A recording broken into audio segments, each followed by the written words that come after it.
iniciar la conferencia y me presento a mí misma. Soy Cristina Rascón y bueno, algunos de ustedes ya me conocen porque di aquí hace cosa de un mes o dos una charla sobre cómo leer haiku y después dimos un taller todos los sábados que también era sobre el haiku, su construcción, escribimos, leímos, analizamos, etc.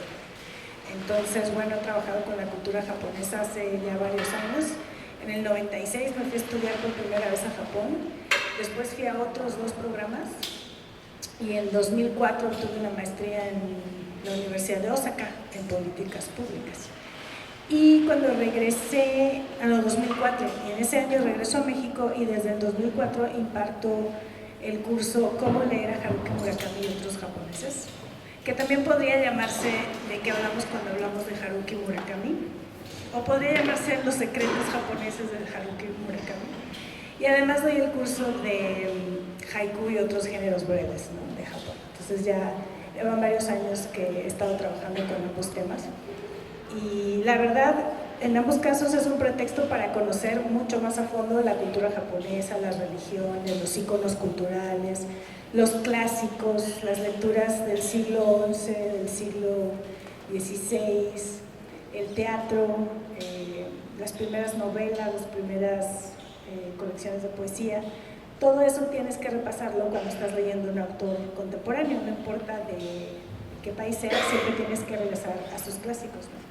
Entonces la invitación en esta charla es comprender las lecturas de Murakami desde una visión japonesa, es decir, qué tiene de shintoísmo, de budismo, qué tiene de novela del yo, qué tiene de sus propias referencias clásicas como Murasaki Shikibu del siglo XI, que es la primera novelista del mundo. Ella escribe la primera novela psicológica del mundo que se llama Los romances de Genji o las historias de Genji.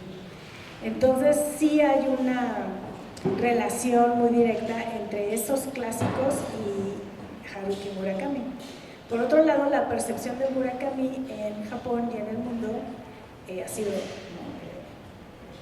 avasalladora, pero también sería padre ahondar un poco en cómo se le percibe en Japón y qué otra vertiente literaria hay, qué otras formas, críticas, cánones de hacer novela hay en Japón y que no son de la misma línea de Haruki Murakami.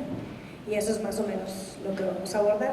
Pero también me interesa mucho preguntas y respuestas, me interesa mucho que los lectores de Murakami, ¿no?, conversemos, dialoguemos, y por eso también le llamaban conversatorio, para ir como resolviendo dudas o impresiones o desentrañando por qué en Occidente hay vacíos, ¿no?, cosas que no entendemos, o por qué sí nos identificamos con ciertos personajes, ¿no?, universales, situaciones que encajan actualmente en cualquier cultura, en cualquier país. Entonces sí me interesa mucho que ustedes también colaboren, ¿no?, me digan qué están leyendo y qué vacíos o qué identificaciones se encuentran, o qué referencias también con la cultura japonesa encuentran, si alguien de aquí está estudiando japonés o ha tenido otras lecturas de autores japoneses, también un poco entrar a compararlos o a ver en qué Haruki Murakami se ha alejado, ¿no?, del canon narrativo. Y bueno, yo solicité un pizarrón porque aunque traigo un PowerPoint está muy largo y todo es más sintético, aquí es una charla de más o menos 1 hora, entonces sí me gustaría anotar algunos conceptos y los invito a un taller que vamos a tener los sábados, un ratito les platico más, pero ese taller es sobre Murakami y en efecto dura 4 sábados y tenemos todo el tiempo del mundo como para detallar más cada tema. Pero bueno, lo básico, así en resumidas cuentas, sería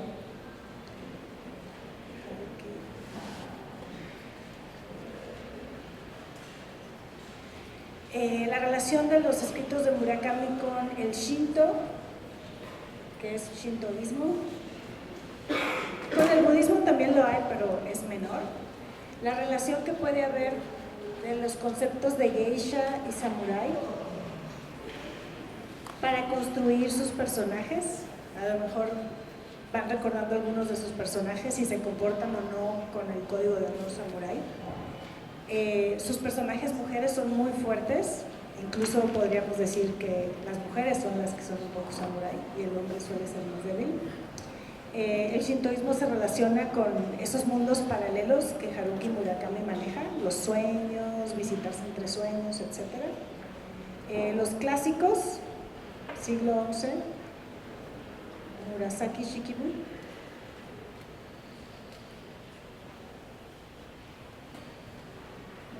Esta autora del siglo XI escribe la primera novela, los romances o las historias de Genji, y retoma el sentido popular del shintoísmo.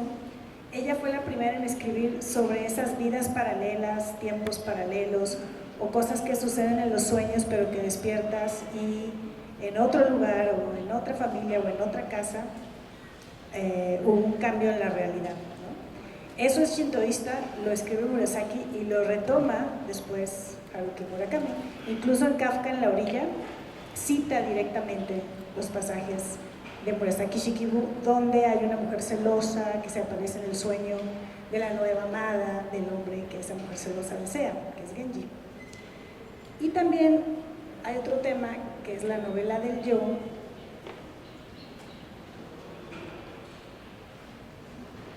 que es un tipo de novela que solo se da en Japón. Es una técnica narrativa de inicios del siglo XX, ya con influencia de Occidente, con influencia del naturalismo. Y en la novela del yo escribes algo que parecería autobiográfico, pero que en realidad sí creas un personaje de ficción. Es decir, escribes sobre alguien que se parece mucho a ti, pero por dentro ese alguien es una sensibilidad diferente. Entonces lo que tú amas, a lo mejor ese personaje lo odia, pero se llama como tú, vive en un lugar parecido donde tú viviste, tiene experiencias similares, etc. Le pueden pasar las mismas cosas, pero sus reacciones, sobre todo en el mundo interior, son diferentes. Y el yo, en esta novela, evoluciona desde un punto, digamos, cotidiano, aceptado por la sociedad, a un punto oscuro, denigrante, marginal, donde realizan cosas que la sociedad ya no ve como correctas, ¿no? Entonces, generalmente terminan siendo asesinos, amantes de algo prohibido, si es mujer, prostituta, etc. Porque lo quiere o porque lo obligan, ¿no?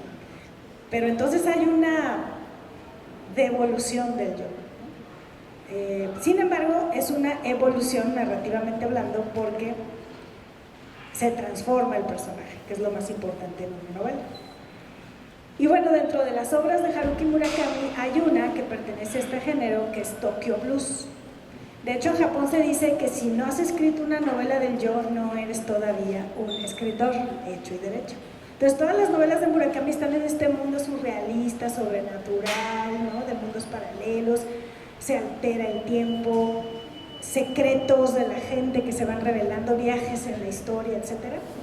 Pero la novela del yo de Haruki Murakami es Tokyo Blues, ¿no? Y es la novela más aceptada en Japón. Eso también es interesante. En Japón hay un grupo literario que es Ryu Murakami y otro grupo literario, o quizá mi grupo, que es Haruki Murakami. Haruki Murakami se aprovecha de lo popular, es decir, shintoísmo, geisha samurai, Murasaki Shikibu, se aprovecha mucho de eso para conformar personajes, tramas, atmósferas, universos paralelos. Y Ryu Murakami se apellida curiosamente igual, pero no son parientes. Ryu Murakami escribe más realista, más con crítica social, es otro tipo de vertiente, y suele ser Ryu Murakami como presidente, como consejero, como el líder de la crítica literaria, ¿no? Entonces se le considera a Haruki Murakami un poco más comercial y a Ryu Murakami y los autores que él defienda como más apegados a un canon estético literario. Digamos que si Mishima estuviera vivo estaría en la lista de Ryu. Tanizaki es alguien a quien se aprecia mucho en Japón, está en la lista de Ryu Murakami, es esa línea, ¿no? Que viene, Osamu Dazai quizá también.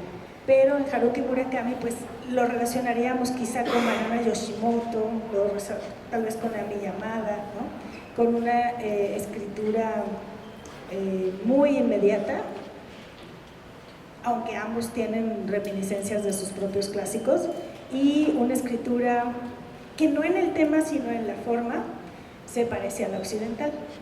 ¿Okay? Entonces no es por el tema, no es, pero Murakami habla de los Beatles, sí, pero en la forma, ¿es occidental o es oriental? Entonces tenemos que ver, a mi juicio, que Murakami es el más cosmopolita, a mí me parece, de todos, porque aprovecha cosas japonesas, pero también aprovecha formas y planteamientos occidentales, ¿no? No nada más el título, ¿no? Kafka en la orilla, no, sino los personajes están buscando algo generalmente detectivesco, y la trama es más aristotélica en Murakami que en otros autores japoneses, que también vamos a ver eso, porque los japoneses construyen como construyen. Entonces, ¿alguna duda hasta ahorita? Así breve. Bueno, habría que hablar un poco más sobre el shintoísmo, que es tiempo, espacio, pero también es la religión que venera mucho a los ancestros. Entonces los espíritus de tus ancestros van a afectar tu vida actual.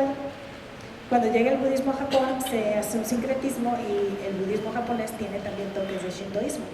Pero esa permanente sensación de que tus ancestros tienen inferencia, aunque hayan muerto o aunque los hayas abandonado, y escuchas sus voces, que no puedes desprenderte de ellos, está presente en varias de las novelas de Murakami, ¿sí? Y el que tu vida se repita o se parezca a la de tus ancestros también es parte del shintoísmo. Esto, si ya leyeron Kafka en la orilla, por ahí está muy presente. En Kafka es mucho más transparente esa construcción. Y acerca de Geisha Samurai, mi ejemplo sería, bueno, como les digo, en casi todas sus novelas los hombres son débiles, las mujeres son fuertes. En Miku 8-4, Aomame, la protagonista, tiene todas las características de un bushido.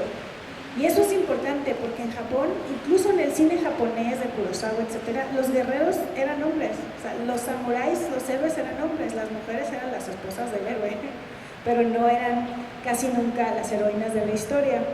En este siglo, bueno, siglo XX y XXI, ya se han hecho nuevas reinterpretaciones donde la mujer sabe técnicas marciales, donde la mujer va y lucha y gana, y está en el cine y en la narrativa. A mí se me hace muy interesante que además de que sus mujeres suelen ser fuertes, ahí en Miku 8-4, en esa novela, Aomame sigue el código del bushido, del samurái.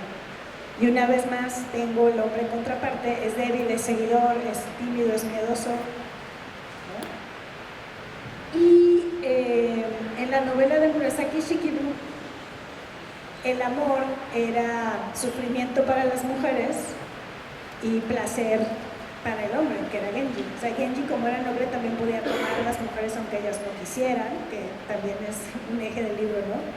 En más de una ocasión es forzada la relación, entre comillas, amorosa. Y acá con Haruki Murakami, pues es una relación en la que el hombre, repito, como un patrón en sus novelas, el hombre se siente incompleto sin la mujer, el hombre se siente extraviado sin la mujer que ama. Casi siempre la búsqueda es: quiero encontrar a esa mujer que amo, ¿no? Estarán de acuerdo conmigo, ahorita lo platicamos. Entonces ahí también hay un giro muy interesante y muy positivo, ¿no?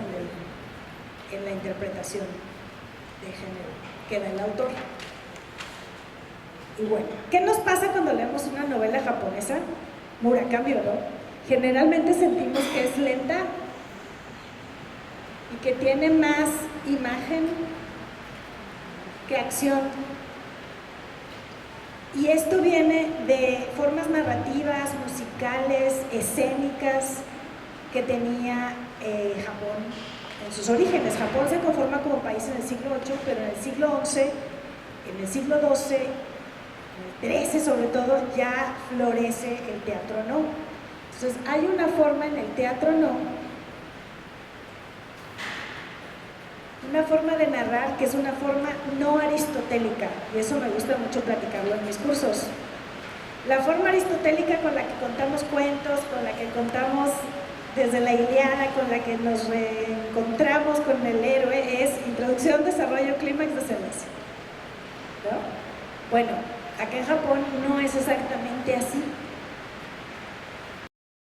queremos un conflicto que se resuelva. En Japón tampoco es exactamente así. Entonces nos parecen lentas, más imagen que acción y finales no justificados, ¿no? Esto es lo que nos parece a veces que es la novela en Japón.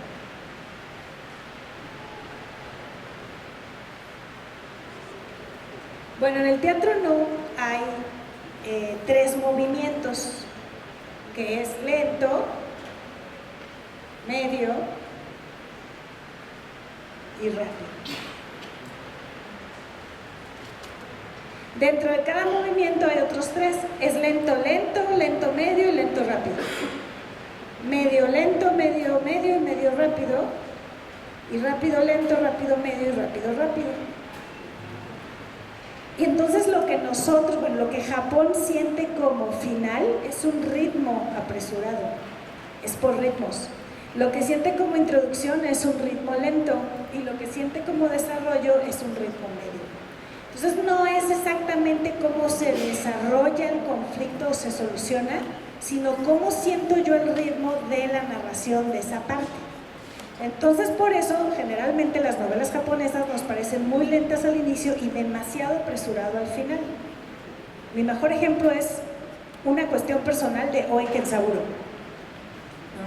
Premio Nobel, Oe Kensaburo, muy buena novela, muy buena, sobre un hombre que tiene un hijo con síndrome de Down pero no puede aceptar la realidad y está dudando sobre si ayudarle al niño a morir o no. Y toda la novela está dudando y en el último capítulo se lo roba, lo quiere abandonar en el bosque. O sea, las últimas 10 páginas de 150 lo roba, se lo lleva al bosque, se arrepiente, lo regresa, lo ama y es feliz. O sea, en 10 páginas el personaje cambió, ¿no? Totalmente. Y ese es un ejemplo que me encanta porque es clarísima la influencia del teatro, ¿no? Los ritmos. En el caso de Murakami, a mí me gusta mucho Crónica del pájaro que da cuerda al mundo, es mi preferida. Y ahí también podemos ver un inicio muy lento, no sabemos qué está pasando, siempre la mujer desaparecida, no sabemos si son presagios esotéricos, si son presagios en su mente, si se lo está imaginando. Luego nos revuelve con episodios de la Segunda Guerra, luego aparecen unas mediums, ¿no? Comunicarse mentalmente, y está el pozo. Y el pozo también aparece después en otra, en la de Tokyo Blues también. Solo hay una referencia. Pero ese pozo, en la Crónica del pájaro que da cuerda al mundo, es un hoyo donde cae el protagonista, primero y después se avienta a propósito, porque al estar desmayado inconsciente por hambre, por sed, sueña que encuentra a su mujer, a quien está buscando, porque al principio nos dice muy lentamente que lo abandonaron. Y entonces solo puede ver a su mujer cuando se desmaya en ese pozo, ¿no? Esto es en Crónica del pájaro que da cuerda al mundo. A la mitad, más o menos, tenemos una luz sobre dónde está esa mujer y ya vemos que no es en su mente y que no es esotérico y que no es sobrenatural. Es un correo, si mal no recuerdo, de la esposa diciéndole que ha sido secuestrada por su propio hermano para prostituirse. Eso va a la mitad. Y al final, cuando hay un acelere en el ritmo, ¿no? Y creemos que ya por fin la va a encontrar, él, dentro de ese mundo del sueño, logra vencer a su cuñado a golpes, despierta, y él, que nunca ha visto a su cuñado ni lo ha tocado, ve en televisión, se entera por las noticias que está efectivamente en el hospital, golpeado, de la forma en que él lo golpeó en su sueño, shintoísmo, Murasaki Shikibu otra vez. Y entonces hay un final también rápido donde se decide que no la va a encontrar a la esposa, al menos no antes de que termines de leer la novela. Y él decide pacientemente esperarla. Entonces nunca en esas páginas se va a reencontrar. Es como un final abierto, pero también acelerado. Y bueno, además de otro tipo de estructuras, circularidades, simbolismos, etcétera, o lo pendular entre dos mundos, el de sueños, el del ritmo, del tiempo paralelo, el 8/4 y el real. Está el ritmo, siempre va a haber una primera parte lenta, una media, una rápida. En esta lentitud nos vamos a desesperar y en la rapidez nos vamos a frustrar, pero aquí es donde los invito, ¿no?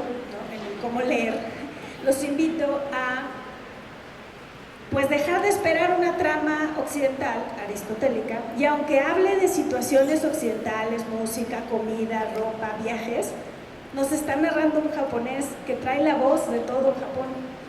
Entonces, tener un poco de paciencia y sentir los ritmos. Cuando hay más imagen que acción, y esto me seguirán los que llevaron el taller de haiku, cuando hay más imagen que acción es porque se busca el mono no aware.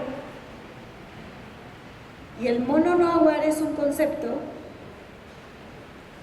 igual del siglo XI, de la época de Shikibu, que significa la atención en las cosas, poner atención en las cosas que se transforman o poner atención a las cosas de ese instante.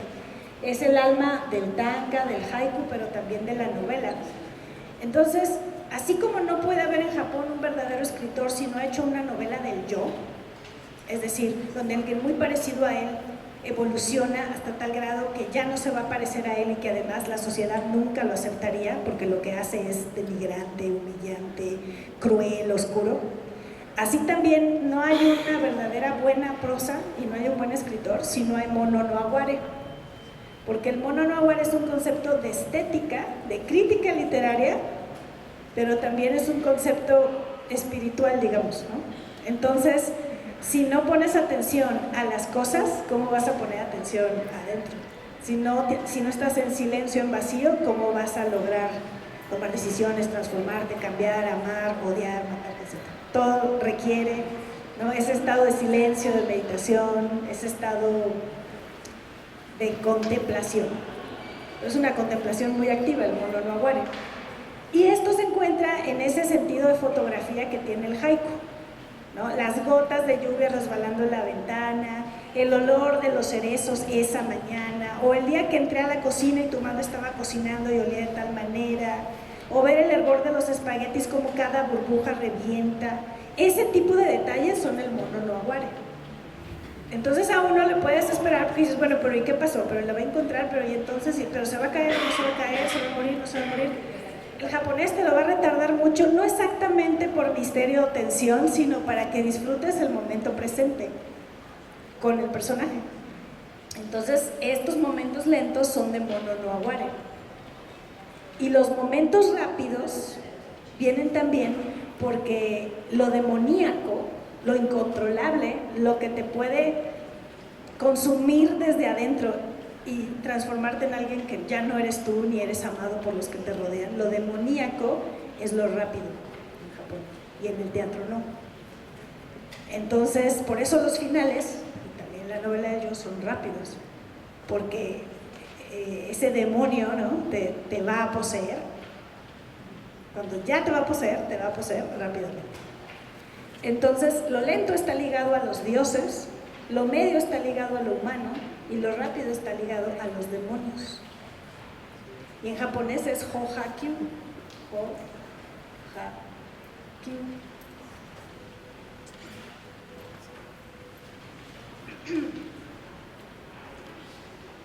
Y bueno, eso era interesante para mí plantearlo.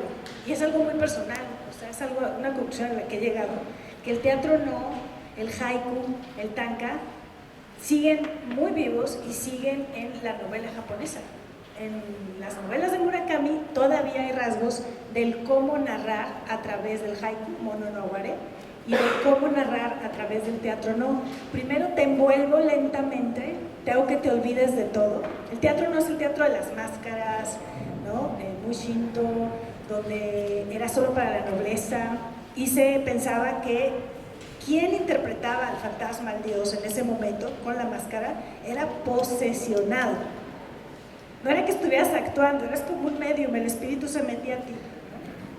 Entonces también en la narrativa, ¿qué tanto el escritor se deja posesionar por el personaje cuando escribe?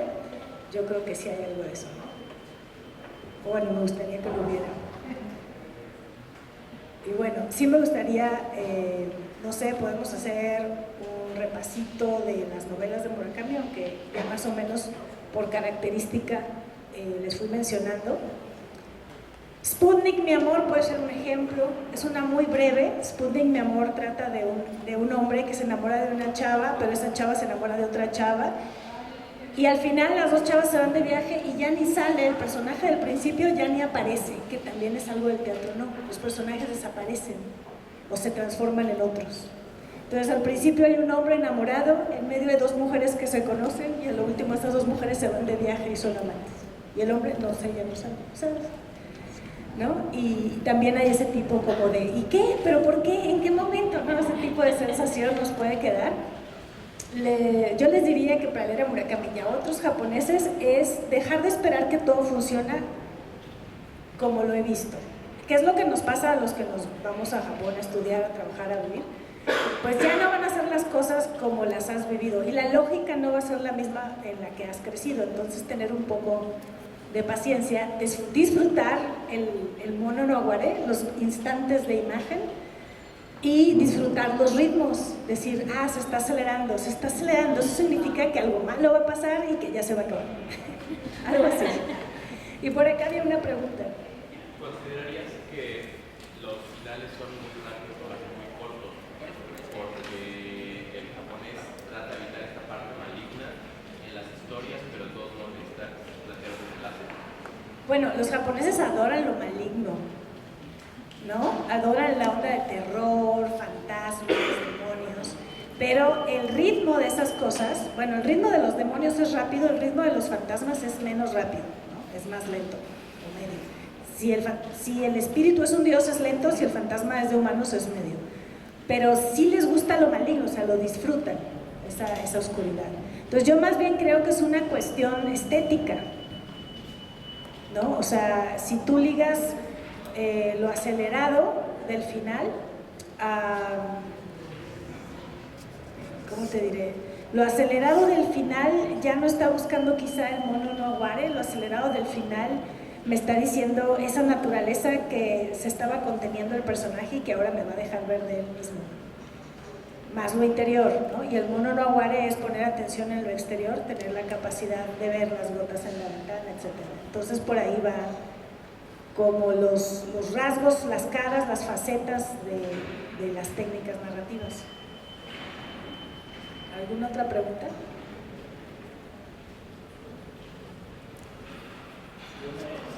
Me imagino no solo el concepto ya de necesidad del ritmo, sino tal cual en la fin del mundo,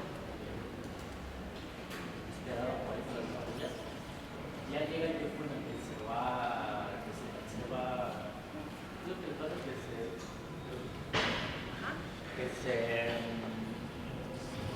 llega un momento en que ya se va a acabar ese tiempo de vida y que está, porque hay una imagen en que lo está en el parque ya tomándose unas cervezas ahí a mediodía y ya sabiendo que pues ya, aunque la gente lo vea tirado ahí en la calle, pues ya no le interesa. Tiene que ver con el desintegramiento del yo y también que el tiempo ya se le está acabando y es en donde veo la similitud con lo que estás comentando. Sí, claro. El yo es una cosa fascinante en la narrativa y en la poesía japonesa. Es lo que a mí me tiene enganchada ya 20 años. ¿Dónde está el yo? ¿Dónde no está? ¿Y dónde parece estar? Hay un yo verdadero, un yo colectivo, pero hay un yo colectivo es distinto de yo social, ¿no? O sea, yo verdadero. Hay un yo en el mundo paralelo. Hay un yo colectivo, hay un yo social y hay un yo falso. O sea, y eso es fascinante. Por ejemplo, el yo verdadero es generalmente el que vamos a conocer al final, en la toma de decisiones, ¿no? Está el embarazo de mi hermana, que es de Yoko Ogawa, de una mujer embarazada. Bueno, la protagonista es la hermana de una mujer embarazada y está como celosa de ese embarazo porque son huérfanas y ella sentía que era su única familia como su madre. Y así, en breve se los cuento, gradualmente vas comprendiendo que desea la muerte del bebé y ya no sabes si le están pasando cosas a la hermana, si realmente le está haciendo un daño o si es en su mente, ¿no? Pero empiezas a ver el verdadero motor al final, que es quiero matar al bebé de mi hermana. Y en el caso de Murakami, ¿qué te puedo decir? En la crónica del pájaro que acuerda al mundo, que es mi favorito, él dice siempre que está buscando a su mujer y que está enamorado y que quiere ver a su mujer, pero hay un adolescente que se le aparece y le ayuda, ¿no? Y al final entonces él renuncia a ese adolescente y sí está esperando a su mujer. Cuando ante la negativa de volver de su mujer, cualquier hombre diría, bueno, te espero con la adolescente enseguida, ¿no? Ah, no, le dice al adolescente, no te puedo ver todavía, sigo esperando a mi mujer, aunque le llegó el correo de la mujer de me voy a volver. Ahí sale el verdadero yo. O sea, si toda la novela estuviste pensando eventualmente va a acabar con la adolescente, ya viste que no. O sea, que es férreo, que es fiel, ¿no? Entonces sí creo que en los finales de las novelas japonesas sueles llegar, ¿no?, a una conclusión muy nítida de quién era realmente el personaje al que has estado siguiendo. Y al principio son solo pistas de un yo, por ejemplo, un yo social, cómo tengo que ser ante otros. El yo en el mundo paralelo también cambia. En todas las novelas de Murakami hay un yo en la vida real y hay un yo paralelo. Por ejemplo, en IQ 84, Aomame tiene un yo normal, pero luego ella puede captar cuando cambió de tiempo paralelo. IQ 84 es paralelo a 1984. Entonces, cuando cambia de tiempo, ya no se visten igual los policías, ya no está la misma música y tiene que fingir que lo entiende todo, pero ya no es de ese tiempo, es del otro. Y entonces su yo también cambia. En el real es asesina a sueldo y en el paralelo, pues tiene otra sensibilidad. Ya no está vengando exactamente, ¿no? Y se permite quizá enamorarse de alguien de él y protegerlo. Y otro, en el muy claro de Crónica del pájaro que da cuerda al mundo, el yo es débil y tímido y no se atreve a confrontar al hermano en la vida real, pero el yo en la vida paralela, pues lo persigue, lo golpea, lo reta, lo denuncia, ¿no? Y es fuerte y es ganador. Entonces el yo en la vida real es perdedor y el yo en la vida de los sueños es ganador. Y así puede haber otros, ¿no? Otros tiempos paralelos. After Dark. Ajá. Es rap, es popular, y en los filmes y lo más Ah, mira, exacto. Esto es también algo muy shintoísta, ¿no? El saber o el pensar que la persona con quien yo trato no siempre es como la estoy viendo o como la percibo. Puede que si es muy seriecita en sus sueños puede ser muy sexual o puede ser muy maligna. Y si lo veo muy poderoso, a lo mejor en el mundo de los sueños es menos poderoso. Y por ejemplo, si en Japón hay niños haciéndole, que no había tanto y últimamente hay más, ¿no? Pero imaginemos un salón de clases y hay un niño en silla de ruedas. Era menos propenso Japón a hacer bullying al niño de ruedas, porque los niños, ¿no? Dirían, pues ahorita está en silla de ruedas, pero a lo mejor cuando sueñe, si le hago algo malo, me la regresa, ¿no? O sea, es como una cosa de, no todo parece ser lo que es, ¿no? Y también en el budismo está lo de los bodhisattvas. Tú puedes encontrarte con una persona que es prostituta, pero resulta que es un ángel, digamos, es un salvador, un bodhisattva, una persona que viene a ayudarte a que salgas del samsara. Entonces siempre está la duda o la ilusión de quién eres realmente. Entonces, volviendo al final de las novelas, aunque sea acelerado, sí me ayuda a descubrir quién es realmente mi personaje. O sea, la ilusión se rompe. ¿Sí? Una pregunta, ¿la estructura de los cuentos japoneses sigue como el mismo patrón? Porque, por ejemplo, en los cuentos de Murakami, no siento que los finales sean tan acelerados, y más bien como que todo el cuento en sí lleva un ritmo lento. Y por ejemplo en After Dark, que es una novela muy corta, una noveleta algo así, no siento que el final sea tan acelerado, incluso se permite una despedida entre personajes y, o sea, sí no concluye del todo lo que pasa con los personajes que están más con el shintoísmo, pero siento que son más lentos. Entonces mi pregunta es si los cuentos seguirán como una fórmula más aristotélica o si también tendrán como alguna tradición japonesa. Sí, yo he notado que Murakami es muy buen cuentista y hay quien dice que es mejor cuentista que novelista. En el libro Sauce Ciego, Mujer Dormida, y en este que dices que es como noveleta, yo noté After Dark. Noto que a lo mejor sigue más una forma occidental, de hecho anglosajona, del short story. O sea, no el cuento que conocemos de Cortázar, Borges, sino el short story anglosajón de Hemingway, de Faulkner, donde hay simbolismos que permanecen todo el cuento y donde este final acelerado no es necesario. Yo creo que este es más acelerado el hispanoamericano, ¿no? El del knockout y esto.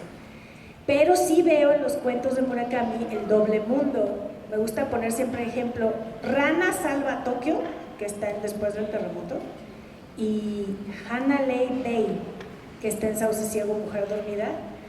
Con Hanalei Bay puedes ver esto muy claramente, porque me atrevo a decir que es un remake de una obra que se llama Sumidagawa, de Teatro No, donde por primera vez en el escenario sale un niño en el Teatro No.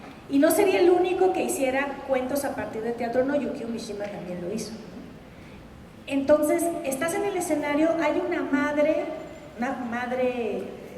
un poco fantasmal, ¿no? Una madre atormentada, como para nosotros la Llorona. Está la madre llorando por el niño y va de un lado a otro del escenario moviéndose muy lentamente, tan lentamente que no debe parecer que se está moviendo en el teatro, ¿no? Y está llorando desgarrada, etc. Y en eso escuchas un llanto muy agudo, todavía más estremecedor, y no ves a nadie. Y sale un niño chiquito, 5 o 6 años, con el pelo largo suelto, que eso es una característica fantasmal, demoníaca. Y hubo, en la primera representación, hubo señoras que se desmayaron, hombres que les dio ataque al corazón. O sea, fue demasiado fuerte, porque la gente pensó, el niño no traía máscara, que a lo mejor sí era un fantasma. O sea, que no era parte de la obra. Primer niño que aparece, niño sin máscara y con un llanto siempre famosísimo por que primero no se vio nada y luego ves al niño.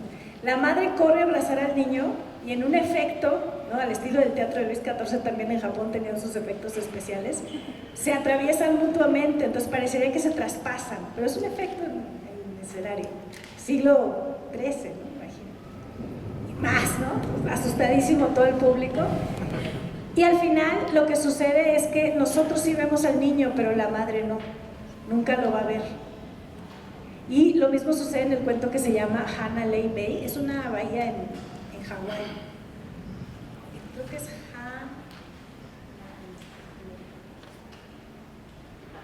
acaso tengo una letra, ¿no? Es un nombre hawaiano. Pero bueno, ¿de qué trata este cuento de Murakami? Y que sigue más o menos este ritmo. De una madre que llega de Japón a Hawái buscando a su hijo, que le avisaron que está muerto, pero ella no cree que esté muerto, algo debe andar mal. Y camina por toda la playa, el hijo es surfer, y camina buscándolo, ha de estar surfeando el canijo y no me escribe porque no le da la gana. Y conozco unos chavitos que están fumando marihuana, no lo dudo que mi hijo se haga amigo de estos vagos y entonces por eso no me escribe, pero no se ha de haber muerto, debe haber un error. Y entonces sigue caminando. De hecho, creo que sí está pensando que a lo mejor sí se muere, no termina de aceptarlo, pero no muy lejos, no muy lejos del inicio, quizá a punto medio, le muestran el cadáver, entonces sí sabe que sí es su hijo y se murió. Sigue caminando por la playa, se hace amiga de estos chicos que son surfers y fuman, y le dicen, sí conocimos un japonés, claro, el de la tabla naranja, por así decir, sí, el que le falta una pierna, claro. Y yo siempre me he preguntado, ¿cómo puede surfearse en una pierna? Pero siempre viene, nunca falta, ¿cómo que siempre viene? O sea, ella piensa, mi hijo ya se murió, me lo están describiendo, a mi hijo también le falta una pierna, su tabla era de esos colores. Y entonces resulta que estos chavos dicen ver todos los días a un surfer que es igualito a su hijo, y ella va todos los días a la playa y nunca puede ver a su hijo. Y al final nunca lo ve, pero al final termina diciendo, voy a tener que volver cada año a Hanalei Bay a ver cuándo lo veo, y si no lo veo, por lo menos que él me vea a mí. Porque está la creencia en Japón de que el fantasma pertenece a su espacio. En el shintoísmo también, los dioses son por espacio, los muertos también. No es como nosotros que si vuelvo a Francia, yo le rezo a Dios, ¿no?, llegando a París, que me vaya bien, no tienen injerencia.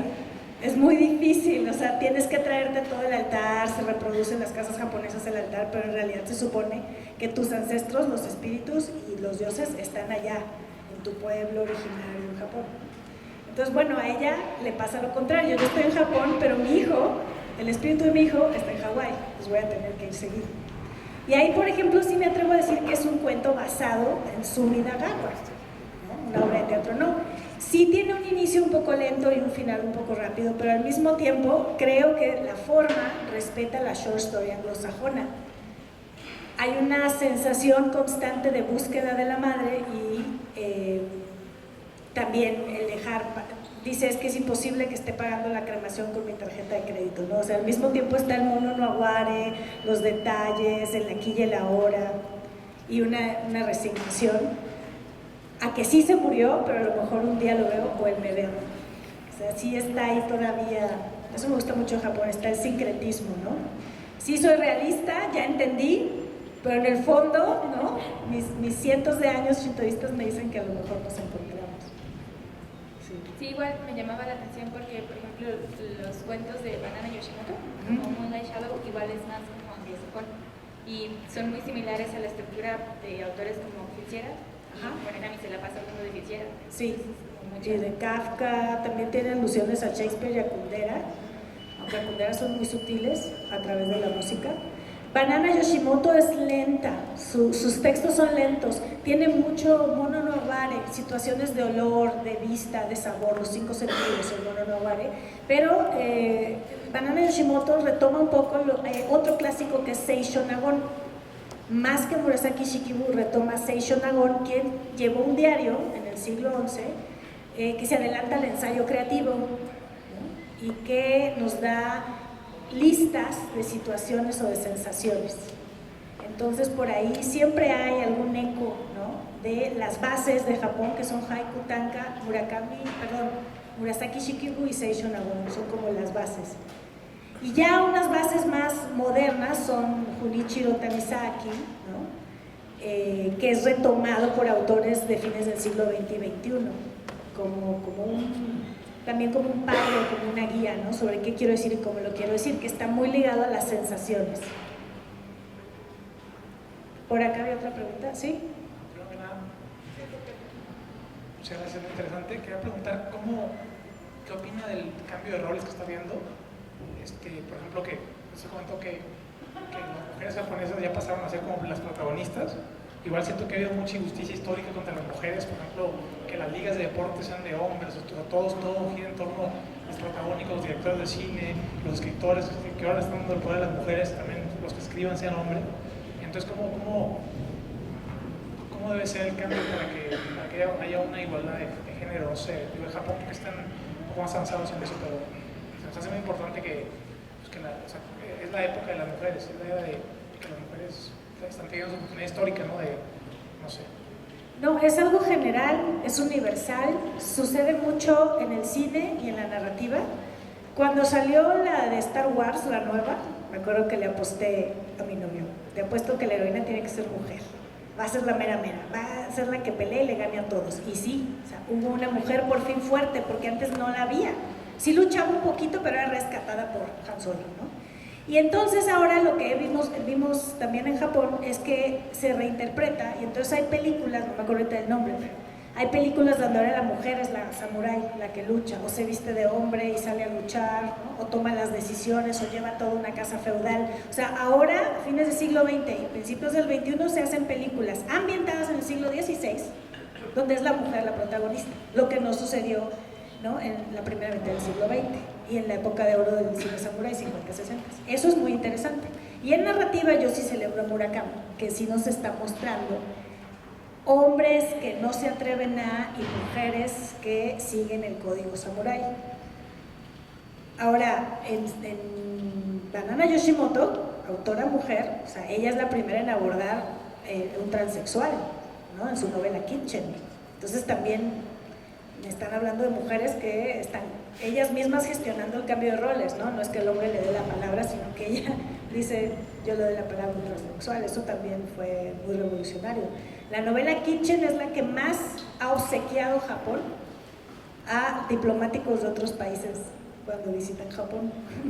Y también otro libro que se llama Sarada no Kinembi, que es de tankas, Festival de Ensalada, tankas escritas por una mujer. Entonces, esos dos libros escritos por mujeres, prosa y poesía, son los que más Japón ha obsequiado a representantes de otros países. Eso también es curioso, ¿no? Por ahí leí el dato y dije, qué interesante que no estén mostrando un Japón tradicional, nada tradicional.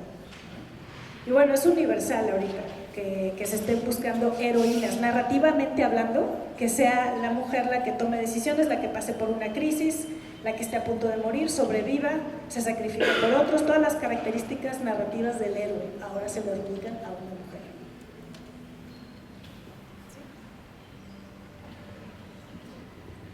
mujer. Este paralelismo como instrumento narrativo bueno, me parece que hay muchos autores que lo retoman en sus novelas, ¿no? Como este realismo mágico del sí y el no, como ahora que mencionabas a Yoko Ogawa en Amores al Margen, ¿no? Pero, bueno, ahora entiendo que a lo mejor eso tiene referencias sintoístas, pero ¿tú crees que también tiene como una raíz social? O sea, como de esta opresión y como expresar a través de otros mundos algo que no se puede en la normalidad. Pues muy interesante tu pregunta. Otro eje de fascinación para mí es la pasión de la literatura japonesa. Y siempre he dicho que si en Japón en el día a día no puedes expresar abiertamente ni la risa ni el llanto, ni tu opinión personal sobre algo, es una sociedad que te obliga mucho a suprimir el yo por el bien de la comunidad, que por eso funciona también en ciertas áreas. Pero siempre es el beneficio del grupo encima del mío, la opinión del grupo encima de la mía. Es en la literatura donde mi opinión personal, lo que pienso en contra, los posibles universos paralelos de cómo serían las cosas si lo hiciéramos de otra manera, todo el llanto, toda la risa, todos los celos, todo el coraje, todo está ahí. Por eso es tan pasional la literatura japonesa.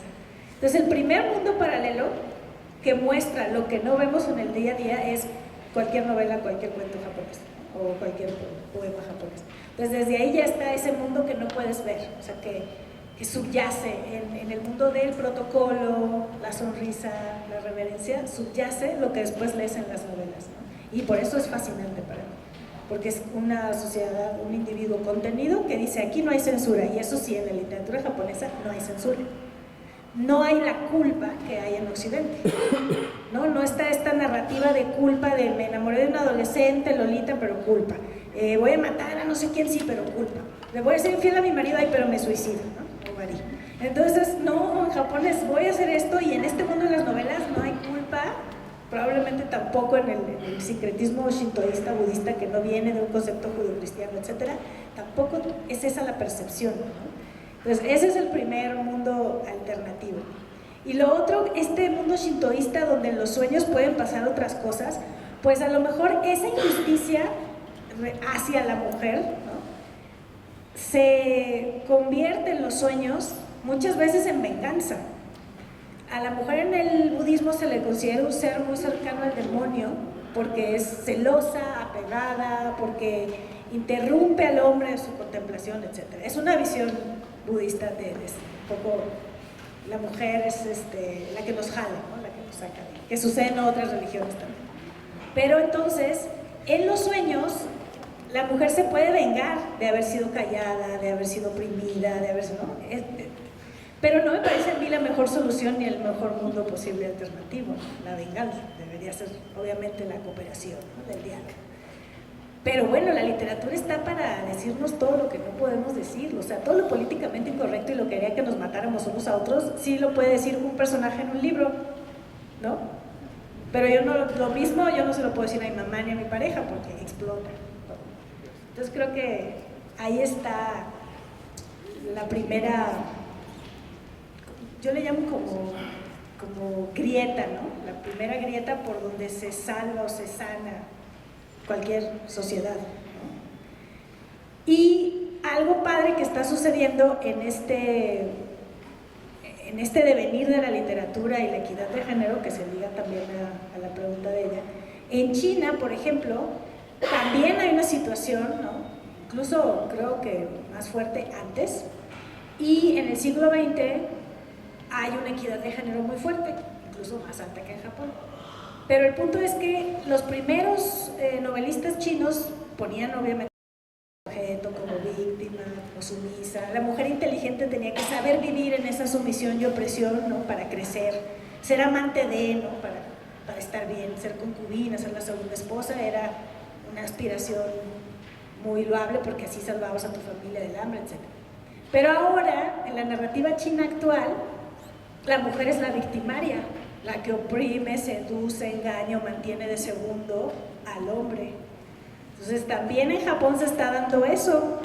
Las mujeres, desde la segunda mitad del siglo XX para acá, las mujeres tienen un papel en sus novelas donde ellas son las asesinas, ¿no? En la novela del yo, ellas son las que, bueno, también Aomame, ¿no?, en el Q84, Pero son varios los escritores y las escritoras en Japón que ahora ponen a la mujer como la que domina,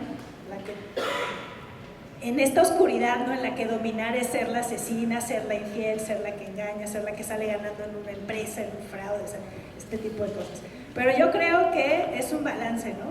O sea, si primero estaba abajo y ahora está arriba, supongo que lo que sigue es otra visión. Y creo que Murakami sí entra a esa nueva visión, donde no se trata de que el hombre gane o la mujer gane, sino esa visión de el hombre está incompleto sin una mujer. ¿Con quién dialogar? Siempre busca hablar con la mujer, por teléfono, por email o en los sueños. Entonces sí creo que Murakami en ese punto se adelanta, ¿no? Hay esa visión de equidad de género y me gusta mucho.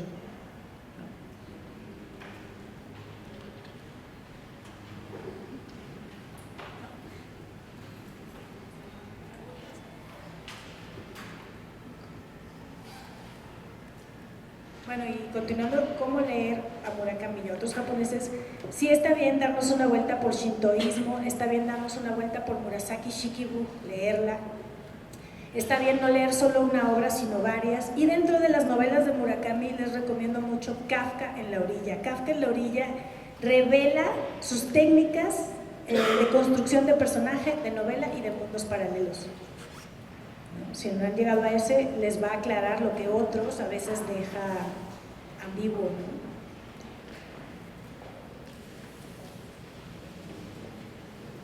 ¿no? Y el otro cuento que les comentaba es Rana Salva Tokio, de Después del Terremoto, que es exactamente eso, mundos paralelos. Es un hombre que está en un hospital y está soñando que baja él, ¿no?, en forma de rana al centro de la Tierra y lucha contra unos monstruos que están a punto de destruir Tokio, regresa como puede otra vez a la superficie y nadie lo pela. Y cuando despierta de su estado como en coma, le dicen que todo ha estado bien, que no le ha pasado nada a Tokio, no hubo terremoto, ni bomba nuclear, ni nada. Y dice, claro, es que en mis sueños yo rana y salí a Tokio. ¿Sí? Bueno, ¿con cuál empezamos a leer Murakami? ¿Cuál sería como la sugerencia para empezar? Mira, casi siempre se sugiere que inicies por Tokyo Blues porque es una novela autobiográfica. Pero como dije hace rato, Tokyo Blues es un estilo narrativo, es novela del yo, muy distinto a todo el resto de las novelas. Entonces, si no te gusta Tokyo Blues, pues, o sea, no importa que no te guste porque las otras son otro estilo, ¿no? Pero sí me gusta mucho Tokyo Blues. Sí, porque me hace mucho reír, me hace pensar, es un amor triangular, es un amor no consumado, son los tiempos de la universidad donde cada uno descubre muchas veces quién es, ¿no? Entonces sí, así de buenas a primeras te diría Tokyo Blues, pero no es ejemplo, no es típico de él. Bueno, porque yo hice esa pregunta, ¿no? Así como quienes han disfrutado a leer a Murakami. Total, elegí El pájaro que recuerda al niño entre las sugerencias. Unos decían que empezara con IQ 84, otros con los cuentos. Y la verdad, creo que me pasó esto que explicabas muy bien, así bien clarito, ¿no? O sea, hubo un momento que me cansó. Sí, que, seguro. Creo que me esperas un rato. Sí, aparte es larga. Regreso porque sí me sentí como muy atorada con su lectura, ¿no? Así muy lento, como demasiado descriptivo y como el asunto de la extensión tan grande, un libro, así como... Bueno, como por qué necesita ir tan a detalle, generar tantas cosas que no te vas a quedar a leer tan a gusto, ¿no? O sea, pero sí, al final creo que era solamente como un asunto de mi cotidianidad de la lectura, como que no estaba lista para una lectura de este tipo, porque al final, por supuesto, lo disfruté mucho, pero sí fue como pesado la primera mitad, fue como de, bueno, entonces ya no lo quiero dejar a medias, está bien, lo terminaré, y fue cuando lo disfruté, o sea, chistoso, pero al mismo tiempo que a lo mejor no fue la mejor elección para iniciar Murakami. Pues a lo mejor tu ritmo es acelerado, o sea, a ti te gusta leer tramas que se resuelven y no tanto introducción, porque Crónica del pájaro que da cuerda al mundo son como 10 capítulos, cada uno es introducción, de 10 líneas de historia que va a haber. Son como leer 10 novelitas cortas mezcladas, ¿no? Entonces es como la introducción y la introducción y la introducción y dices, ¿qué onda? Y no se liga, no se termina de ligar hasta después. Pues a lo mejor, por ejemplo, para alguien que está en prepa o que no le gusta leer cosas muy largas, pues Después del Terremoto, After the Quake, son varios cuentos y algunos son con mundos paralelos y otros son realistas. También está un triángulo amoroso ¿no? De un hombre que se enamora de una mujer, que es de su amigo muere, que es un triángulo muy parecido al de Tokyo Blues, entonces a lo mejor por ahí empezar. Pero la novela, el género de la novela en Murakami también tiene su encanto, siempre y cuando estés dispuesta a este viaje de meses, ¿no? De tener ahí el libro meses y son así. Me quería traer unos, estaban muy pesados, dije no, mejor les tomo unas fotos por si se ofrece. Y de hecho le tomé una foto a todos mis libros, porque luego se te va la onda de cuál, ¿no? Entonces déjame ver mi foto de mi colección de Murakami. Yo diría que ese, Después del terremoto, como cuentos que te adentren a Murakami. Kafka en la orilla, que tiene los secretos de la narrativa de Murakami.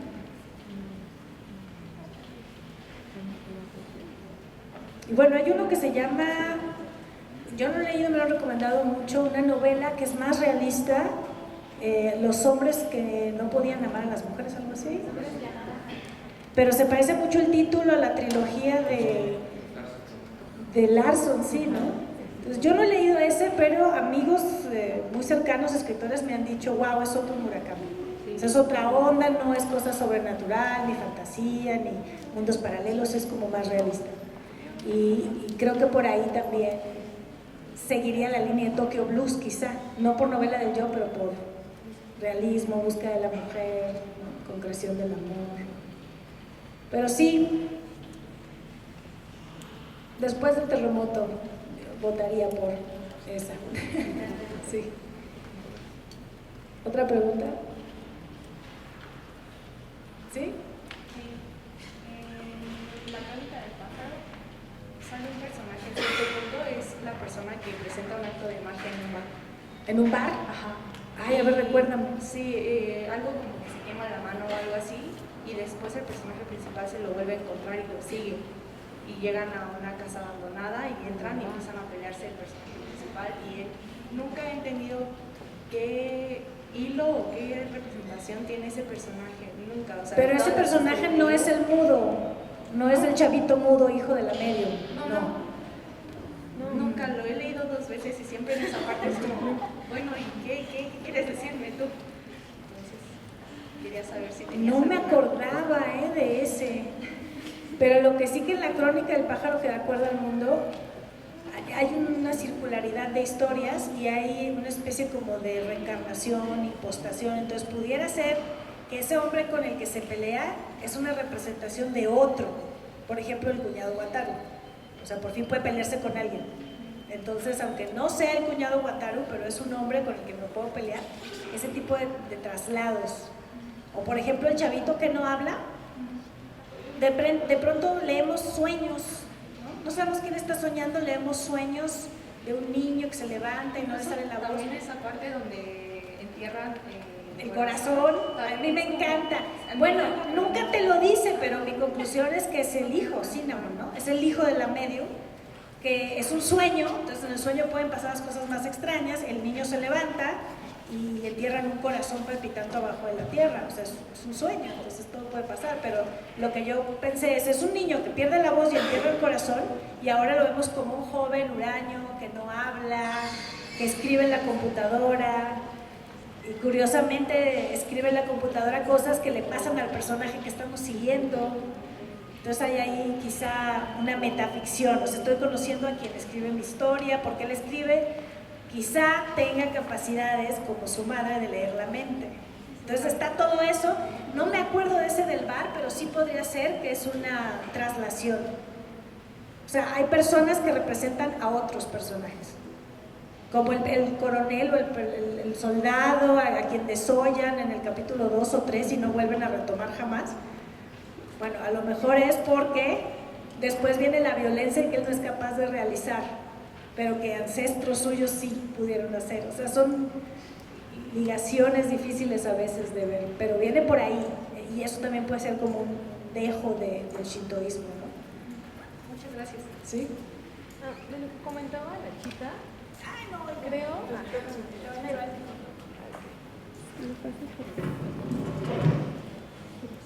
De lo que comentaba la chica, creo que no sé si es cuando encuentra el bar. Sí, es Y ese bat es el que se lleva siempre consigo cuando baja en el túnel.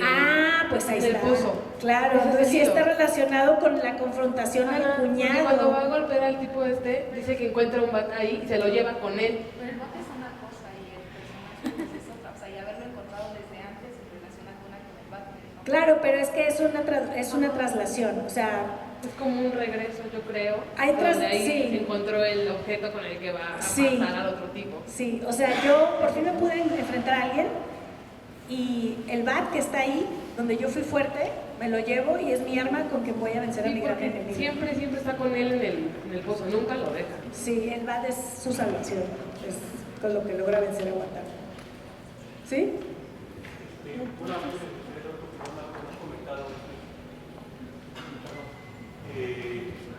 Este Murakami que le gusta mucho la música, ¿no? El jazz, sobre todo la música contemporánea, me gustaría saber tu opinión sobre ese tema.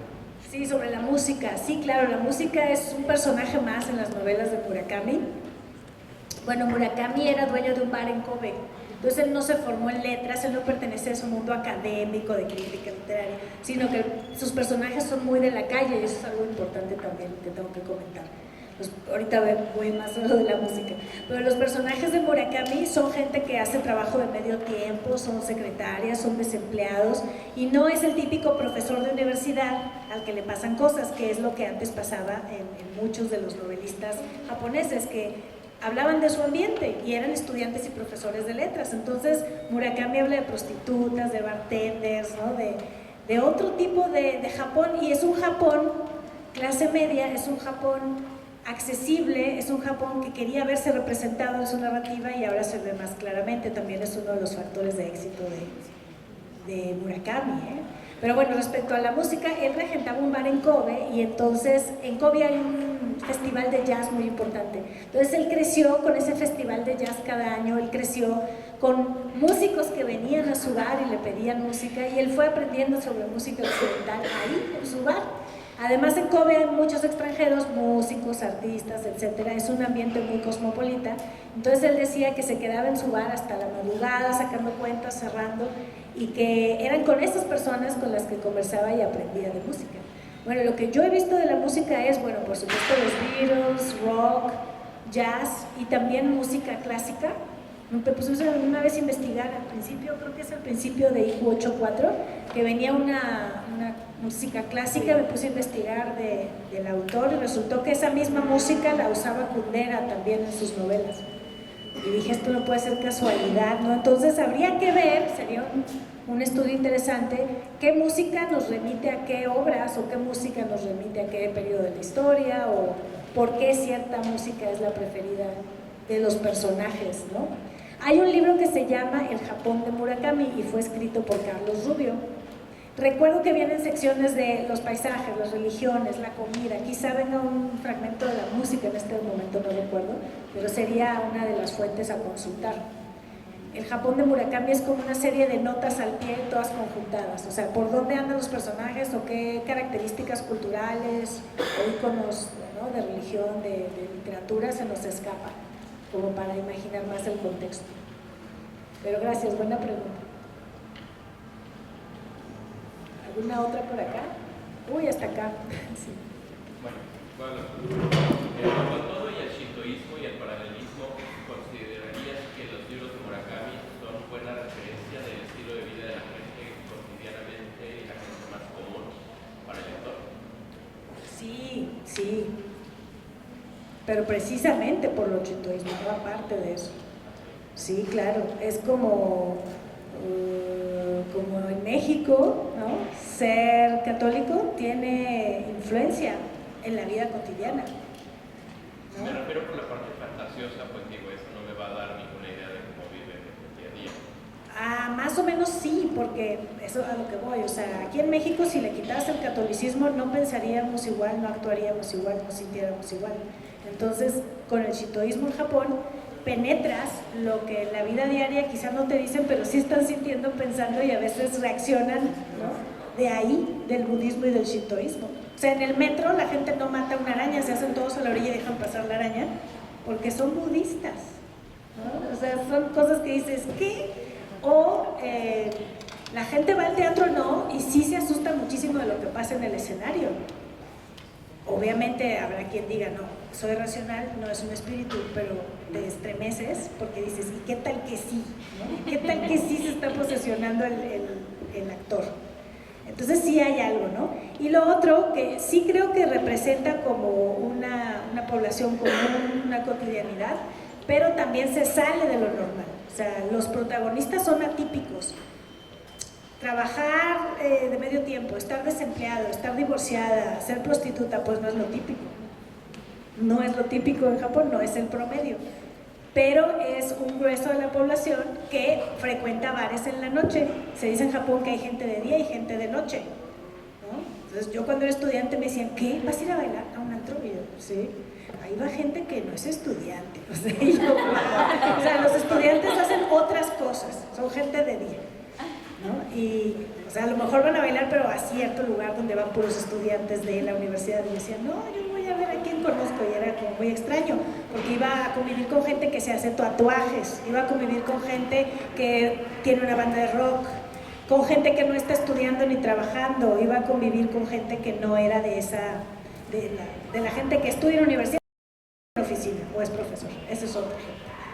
Entonces sí creo que nos ayuda a ver ese otro Japón. No es el típico, como tampoco sería el típico ser profesor o oficinista, aunque pareciera que sí. O sea, te habla de un Japón diverso y te habla de personas que se sienten solas, que no encajan. Entonces puede ser que tanto en Japón como en el resto del mundo estudias, te gradúas, vas a la oficina y ¿qué crees? Sigues sintiendo que no encajas y te sientes solo. Y esa es la clave. O sea, a mí me gusta la construcción de personajes en Murakami porque llega a la esencia de soledad, llega a la esencia de no entiendo qué es lo que pasa, ¿no?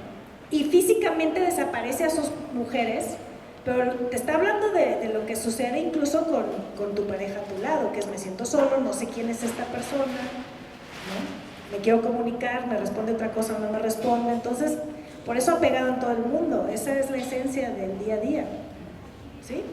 Me recuerda un poco este poema que vimos, que leíste en el taller, de estas dos mujeres que salen del trabajo. Ah, sí. Buenas tardes, ¿no? ¿Cómo te llamas? Vienes del mismo trabajo. Con el mismo uniforme, sí, donde pasas 8 horas diarias y no sabes quién es esa persona. Ajá. Claro. Sí, ese conflicto, ¿no? Sí. La soledad. Además, sí. Es muy contemporáneo. Claro, y es muy auténtico y es lo que todo lector va a sentir un eco, ¿sí?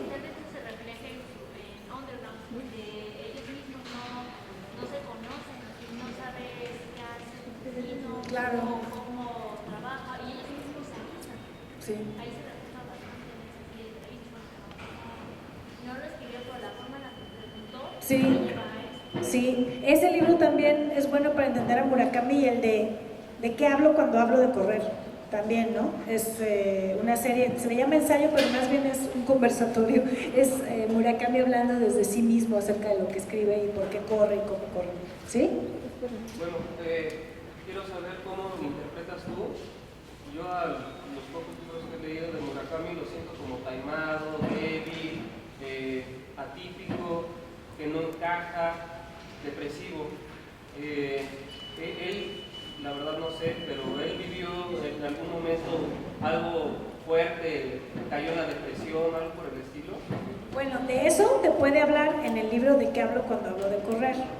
Él dice que él no quiere caer en ese nihilismo, depresión en la que pueden caer, ¿no?, muchos escritores, y que él dice, puedo ser sano, puedo comer sano, puedo no ser alcohólico, puedo correr, puedo ser escritor. Pero son muy reservados acerca de su vida privada en Japón. Cuando decimos, esta es una novela del yo, te abren la puerta a pensar, ¿no?, que hay mucho autobiográfico o que pudo haber sido algo similar. Y en la novela de Tokyo Blues, este joven estudiante, si no mal no recuerdo, en la Universidad de Waseda, es donde estudia, este joven protagonista se enamora de una chava que es novia de su mejor amigo. Y este triángulo amoroso es permanente en las novelas japonesas. El primero, bueno, el más reconocido en escribir de esto fue en la novela Kokoro, Natsume Soseki. El triángulo amoroso de estoy enamorado de la mujer de mi mejor amigo, ¿no? Cuando escribe sobre eso también es un homenaje a Natsume Soseki. Pero bueno, el caso es que el muchacho, el mejor amigo, se suicida y entonces queda el camino libre para que el protagonista ahora sí le tire la onda a la novia. Y este es un giro porque Natsume Soseki, el que se suicida es el rechazado. Acá no, acá como que el novio oficial se quita del medio. Pero esta chava, por culpa, por una serie de cosas, porque no entiende por qué su pareja se suicidó, empieza a caer en una depresión muy fuerte y lo mandan a una clínica mental en las montañas. Entonces el protagonista, aunque nunca le dijo nada al novio, o sea, él se siente como con culpa, se siente responsable por ella, va y la visita, al mismo tiempo está enamorado de ella, y claro, también sale con otras dos chavas, ¿no? Hay como movimiento con otras dos mujeres, una que está en la clínica, otra que no. Y bueno, ya no les cuento más, ¿verdad? Porque aquí ya hasta se taparon los oídos, pero la idea es, a lo mejor sí hay algo relacionado con enamorarte de quien no puede ser, o un suicidio de alguien muy cercano, o yo, ¿no? El escritor, me estoy reflejando en ese que se fue, que se suicidó, o en esa que está en la clínica mental. Entonces los temas de suicidio y depresión están en su novela del yo. Y eso, aunque no te lo va a decir abiertamente, es muy reservado, ya nos indica que no es insensible a eso, que algo ha de haber vivido en carne propia. Pero en la novela del yo, ¿qué pasa? Los personajes se desmoronan o se convierten en algo muy oscuro. Y en la vida real él salió adelante. Entonces sería como una novela de yo bien clara. ¿Ese es Tokyo Blues? Es Tokyo Blues. ¿Sí? Y tiene que ver, bueno, yo también creo que eso tiene que ver en el éxito de Murakami de este lado en Occidente, y tal vez el rechazo que se puede percibir a veces por críticas o algo que tiene en Oriente, en sus regiones, de que pues correr es en solitario, leer es en solitario, escribir es en solitario, tiene esa tendencia al hombre sensible y al hombre de lo que comentabas de Monono Amare, más que en objetos o en circunstancias o en lo que estás viendo, en las emociones y en el estado de ánimo del personaje. También al sur de la frontera pues es hijo único, te gusta la música clásica, que pues no es algo que con lo que vaya a ser muy popular, entonces él solo se está poniendo en un estado de soledad, pero un estado de soledad que le agrada porque le gusta su interior, le gusta su yo, le gusta estar tranquilo, pero siempre también tiene esa búsqueda de la mujer. Se siente bien con su forma de estar en solitario, pero también está en búsqueda de que lo complemente. Y eso pues es algo contradictorio, es el hombre sensible, que creo que es el gancho que tiene de sus novelas. Siento que estar en la contemplación de ese estado de ánimo muy particular, que yo no lo pondría como depresivo, más bien como un estado grato hacia la sensibilidad artística, porque en esa condición de no ser social o no ser popular, puede poner más atención a la música, a su escritura, a las personas, y siento que al menos para mí es el gancho de las novelas de Murakami que me apasiona, ese estado de ánimo de sus personajes masculinos, y ese sería yo creo la aceptación que tiene acá en Occidente. Sí, muy bien, tanto en Oriente como en Occidente, pero te interrumpí. Sí, nada más para complementar lo que estaban comentando hace rato de lo del bar, era el joven que se encuentra, primero lo encuentra en una primera situación porque le hace sentir la empatía con otro ser humano, de sentir que se estaba quemando la mano, de que sí estaba teniendo una experiencia fuerte que estaba compartiendo con todos los personajes, que estaba se estaba autovulnerando ante todos para transmitir algún mensaje artístico. Le llamó la atención, y cuando va y lo sigue, ya la narración va en que esta persona se siente acosada, se siente perseguida, por eso es que reacciona violentamente, y él encuentra el bar y se defiende. Pero el bar a mí me ha recordado siempre por ejemplo a Wagner en La Valquiria, Segismundo, que está buscando y está esperando por su espada que le ha prometido a su padre, y encuentra la espada, y ya con ella ya puede sentirse poderoso y combatir. Así el Bat también lo encuentra y ya puede estar dentro del pozo, en el fondo del pozo, pensando en lo que tiene que resolver, y con el Bat ya se siente seguro. Y lo de la música en IQ 84 Amame hace mucha referencia a la sinfoneta de Leo Janáček, que es checo, que es por la relación que había con Kundera. Sí, Leo Janáček. Sí, gracias, buen nombre. Antes de acabar, ya vamos a terminar, hay un punto que es el lenguaje. La razón también por la que se le considera más comercial o más pop es porque redujo el nivel de su lenguaje, ¿no? Produce muchas novelas, llega a mucho público, pero si leemos sus primeras 2, 3 novelas, el lenguaje era más tipo Mishima, más complicado, más abstracto, más metafórico. Prosas que tangiblemente no te llevaban a ningún lado, pero las imágenes sí te transmitían sensaciones o atmósferas. Era como prosa más poética, surrealista, ¿no? Sin lógica, sin explicación, muchas cosas. El Carnero Salvaje, por ejemplo, es de sus primeros libros y fue traducido por Anagrama. Ya después, cuando lo retoma Tusquets, ¿no? En español, ya las novelas tienen un lenguaje más simple, más sencillo. Entonces yo creo que sacrificó el lenguaje, pero no sacrificó construcción de personajes, tramas con dobles mundos, estos mundos fantasiosos en IQ 8.4, además este tipo de absurdo de quién escribe una novela, ¿no? Quién la dicta, quién la teclea o quién la corrige, eso es buenísimo. Y este tipo de situaciones tiene buenas tramas, buenos personajes, pero sí se le critica en Japón de que sacrificó su lenguaje poético, su estética narrativa, por ganar mayor número de lectores, pero pues... ¿Comenta algo? Algo rápido de la relación de Oriente con Occidente. Hace un rato que comentaba de los finales rápidos y bruscos. Yo la novela que más me da esa impresión es La vida nueva de Orhan Pamuk. Durante toda la novela está siguiendo a su novia, también hay un triángulo amoroso ahí con Mehmet, y en las últimas 50 páginas crece, se casa, tiene hijas y de repente recuerda a la muchacha que quería. Pero en Turquía, pues Pamuk tiene la situación de que se occidentalizó, aparte pues Turquía tiene la situación de que está dividido, parte está en Asia, parte está en Europa, que tienen que respetar su cultura oriental, su cultura de tradición milenaria.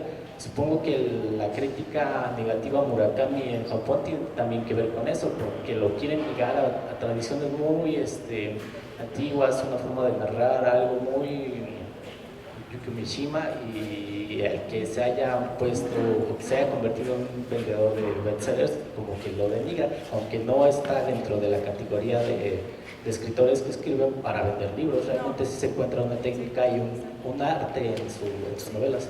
Sí, claro, no se le califica de bestseller, ni se le califica de que su literatura no sea buena, pero sí como que podría tener un lenguaje, ¿no?, más elaborado. ¿Perdón?